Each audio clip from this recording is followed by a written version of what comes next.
much. It's an honor to have President Zelenskiy of Ukraine, and we've been working very hard, very close. So we've actually known each other for a long time. We've been dealing with each other for a long time, and very well. We had a little negotiation spat, but that worked out great. I think for both countries, I think for the world, actually, beyond both countries. And we have something that is a very fair deal. And we look forward to getting in and digging and working and getting some of the rare earth. But it means we're going to be inside, and it's a big commitment from the United States, and we appreciate working with you very much. And we will continue to do that. We have had some very good discussions with Russia. I spoke with President Putin, and we're going to try and bring this to a close. It's something that you want and that he wants. We have to negotiate a deal, but we've started the confines of a deal, and I think something can happen. The big thing is the number of soldiers, mostly at this point, but soldiers being killed. You're losing thousands of soldiers. So on both sides, we're losing a lot of soldiers, and we want to see it stop, and we want to see the money get put to different kinds of use, like rebuilding, and we're going to be working very hard. But we've had a lot of very good conversations. I will say until we came along, the Biden administration didn't speak to Russia whatsoever. They didn't speak to anybody. They just allowed this to continue. And I will say that, I'll say in front of you, you've heard me say it 1,000 times, if I were president, this war would have never happened. We would have had a deal negotiated for you without having to go through what you've gone through. But your soldiers have been unbelievably brave. We've given them great equipment, but somebody has to use the equipment. They've been unbelievably brave, and we give them great credit. This was supposed to be over very quickly, and here we are 3 years later. So I give tremendous credit to your generals and your soldiers and yourself, in the sense that it's been very hard fighting, very tough fighting. They're great fighters, and you have to be very proud of them from that standpoint. But now we want to get it over with.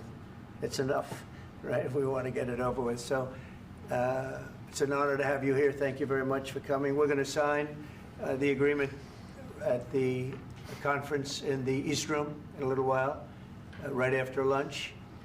And we'll be having lunch together. We're also discussing some other things, and we appreciate everybody being here. It's somewhat of an exciting moment, but the really exciting moment is when they stop the shooting and we end up with a deal. And I think we're fairly close to getting that, and an honor to have you. And please, I'd like to say something.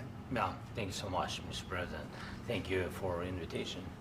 And really, I hope that this first document, will be first step to real security guarantees for Ukraine, our people, our children. I really count on it.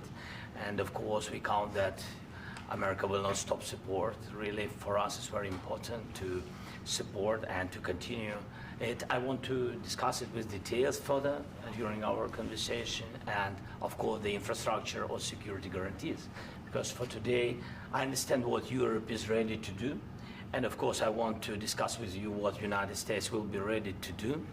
And I really count on your strong position to stop Putin. And you said that enough with the war. I think that is very important, Ben, to say these words to Putin at the very beginning of war, because he is a killer and terrorist. But I hope that together we can stop him. But for us, it's very important to, to save our country, our values, our freedom, and democracy, and of course, no compromises with the killer about our territories. But it will be later.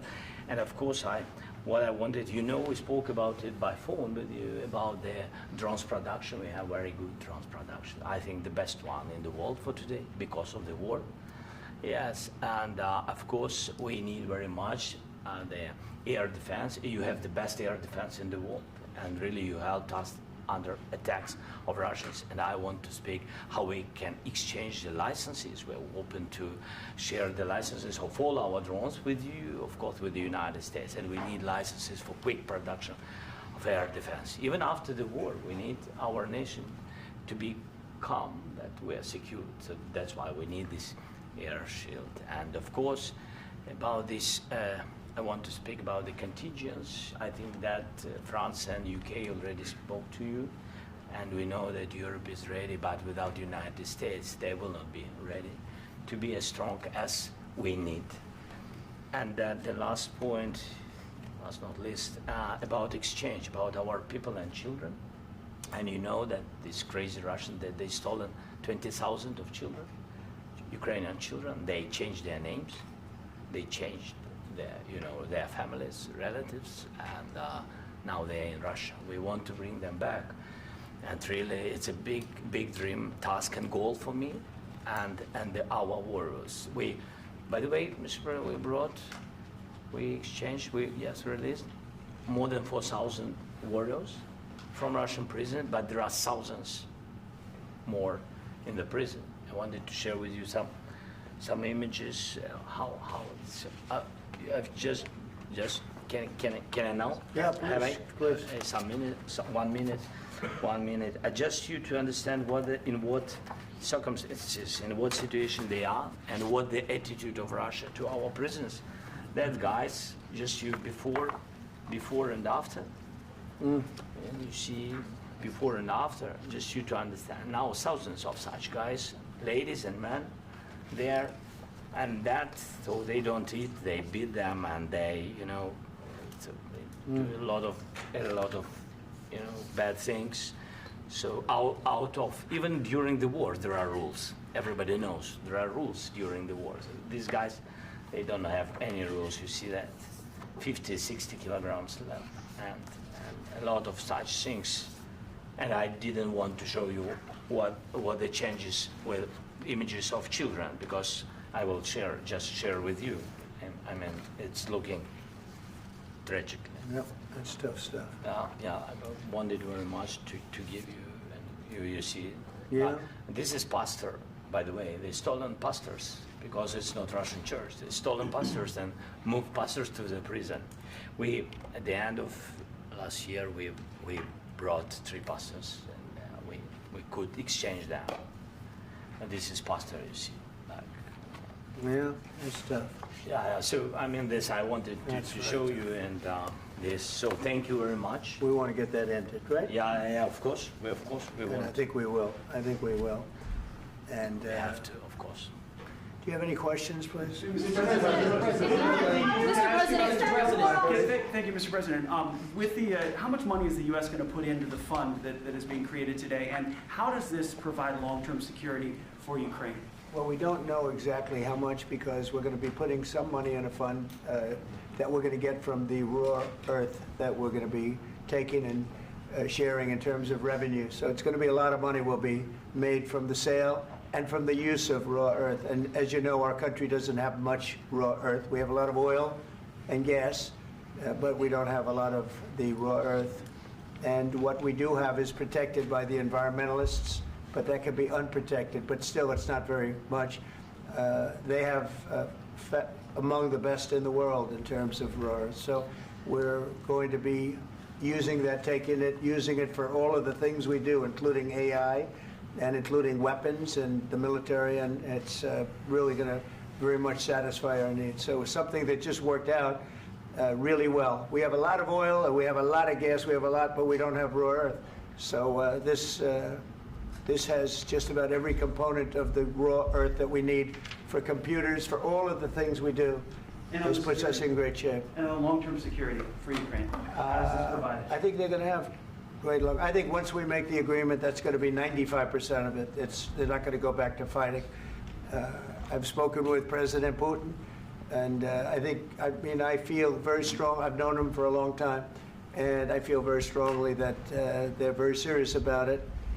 And we'll make a deal. And when the deal is made, I don't think we talk about security. Everyone's talking about the other day. All they talked about was security. I said, let me make the deal first. I have to make the deal first. I don't worry about security right now.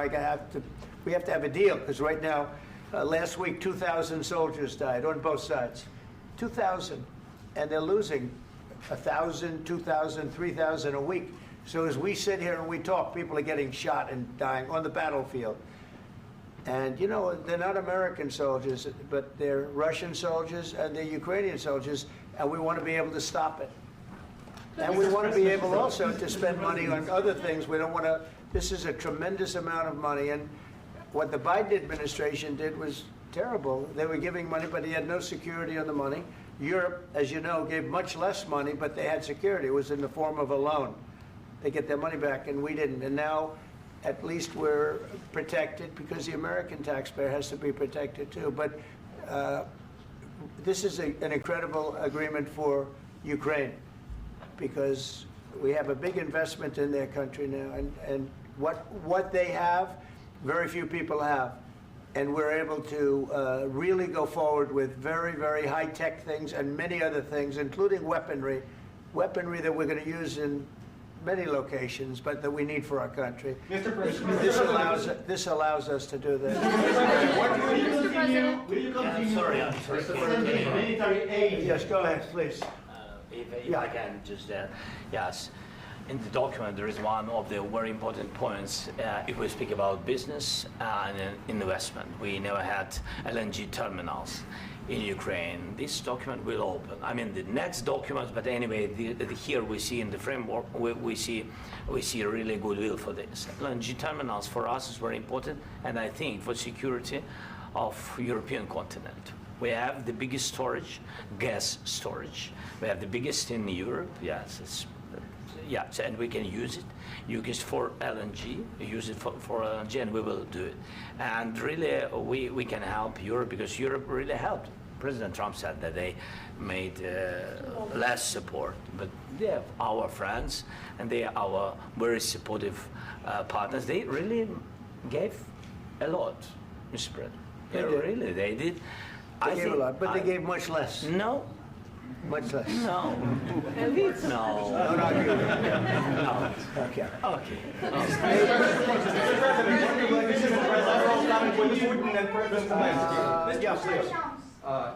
Mr. President Trump, you have repeatedly called the deal with Ukraine as a historical one. And as a President of the United States, you make historical decisions in other issues which affect America and other world. So what place in the world history do you want to take? And do you associate yourself with any famous historical figures? Yeah, I'd say George Washington, Abraham Lincoln. I would say I'm far superior to George Washington and Abraham Lincoln. Now, you know I'm only kidding, right? Because when I say that, the fake news is going to go wild. They're going to say he considers himself to be better than Washington. But you never know. You never know. I don't compare myself to anybody. I'm here to do a job. We've had a great 35 days or whatever it might be, a month, a little more than a month. We've accomplished tremendous amounts. Not only this would be a very great achievement if we could get the war stopped and get them back to normalization. I think that's going to happen. We've had very good talks on both sides, as you know. But I think we've done a very good job, just generally. If you look at all of the things we've done in 30 days, they're saying there's never been a opening for a president. The first month, there's never been a first month like we've had.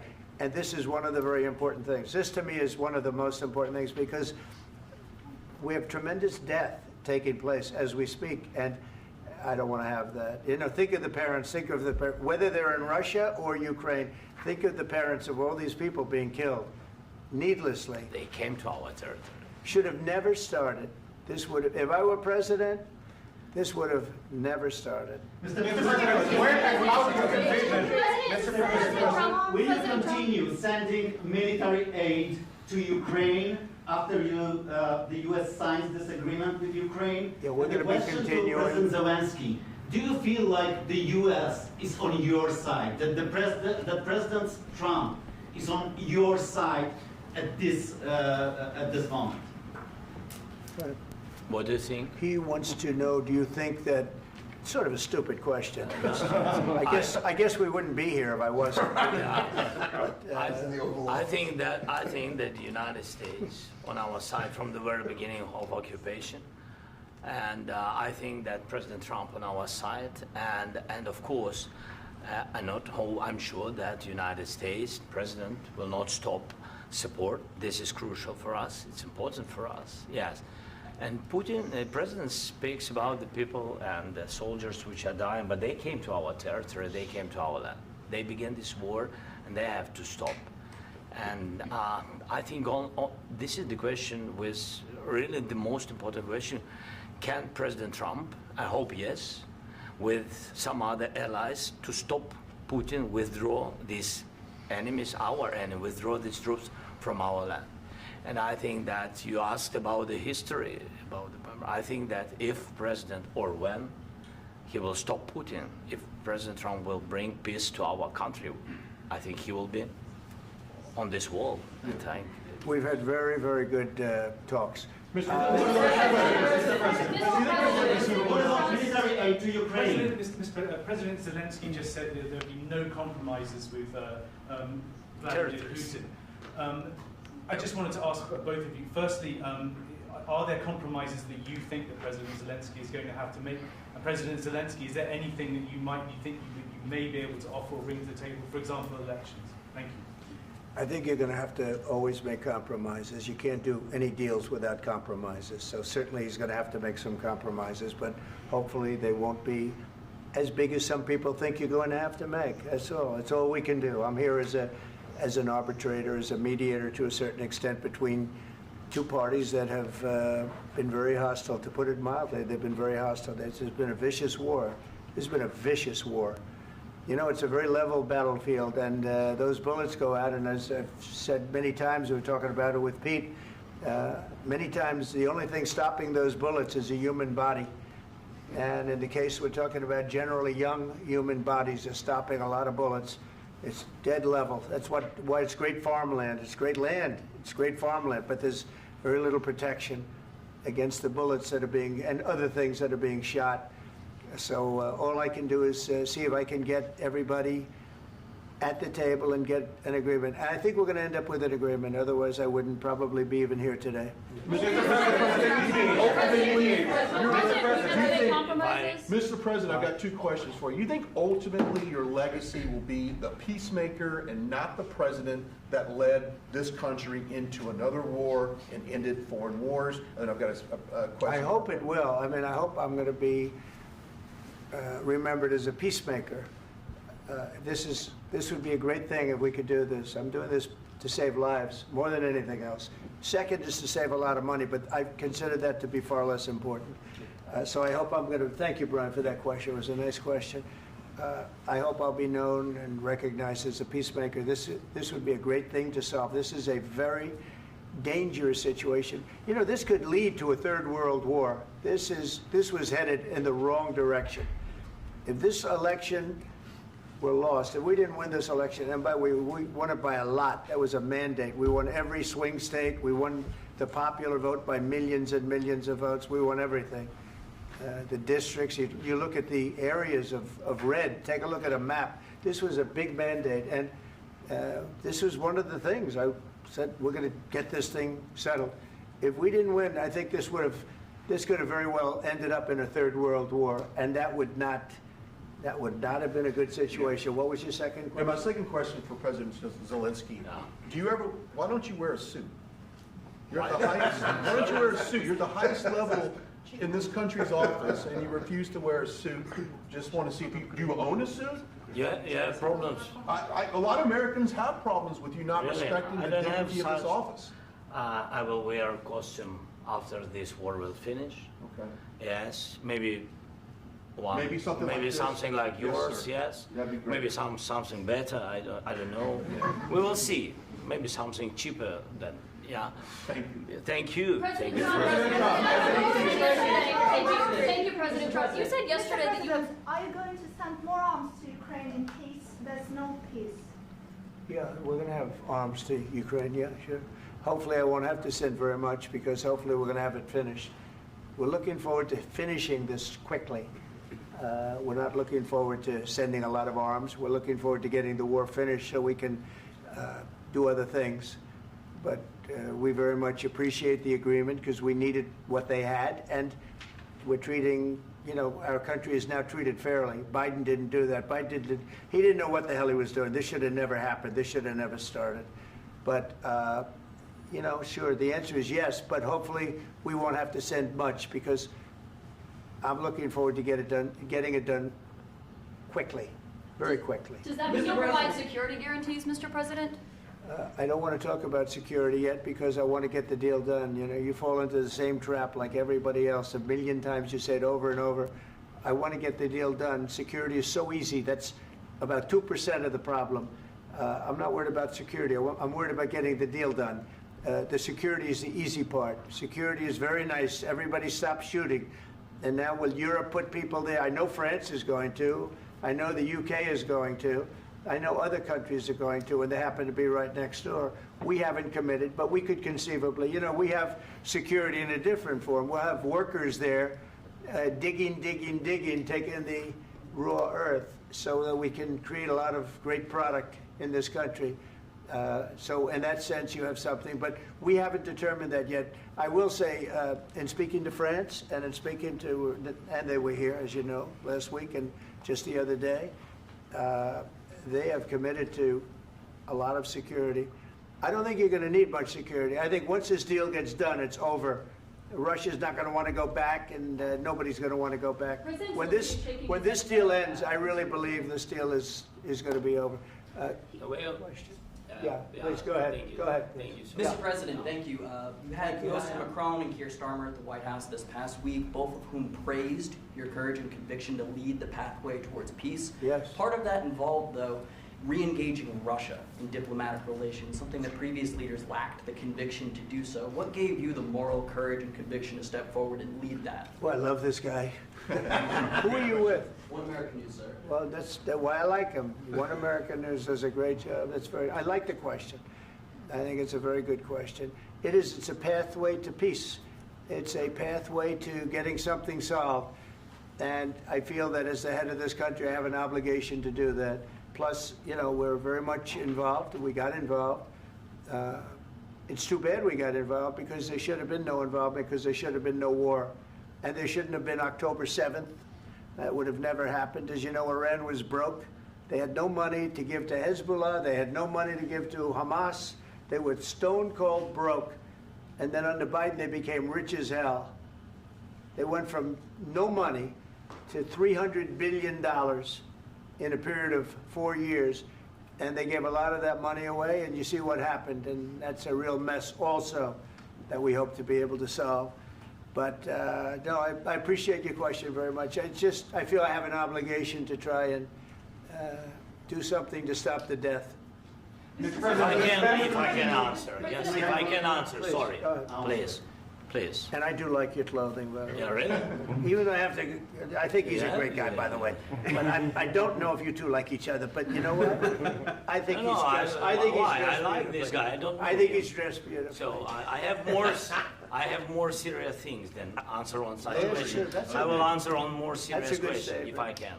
Yeah, so please, about security guarantees and about just ceasefire. We can't just speak about ceasefire and speak. It will not work. Just ceasefire will never work because I'm like a president. I have this experience, and not only me. Ukraine before my presidency, from the 2014, Putin broken 25 times. 25 times he broken his own signature. 25 times he broken ceasefire. But he never broke to me. He never broke to me. No, you were the president. You were the president during. He never broke to me. In 2016, you've been the president, Mr. President. You've been the president, but he had, of course, not with you, but he had during those periods. He had conversations with our side, and we had Normandy format. You know, the France, Germany, Ukraine, and Russia, and he broken 25 times. That's why we will never accept just ceasefire. It will not work without security guarantees. Security guarantees, maybe President is right about this document and other, but this document is not enough. Strong army is enough because his soldiers afraid, Putin's soldiers afraid of our soldiers when we're strong enough. If we are not strong enough, if we are empty, if our storage is empty, we can't defend our land. Today, you know, he knows that we have all the world knows that we have meeting, yes? Why he's using ballistic? Putin today using ballistic on our hospitals, schools, and etc. Ballistic. So he knows that we are here and that President Trump is really have goodwill to stop this war. And you hear now the president. So why he's using? So he doesn't want to stop. He doesn't want. But I hope that we will do it. Really, we'll do it.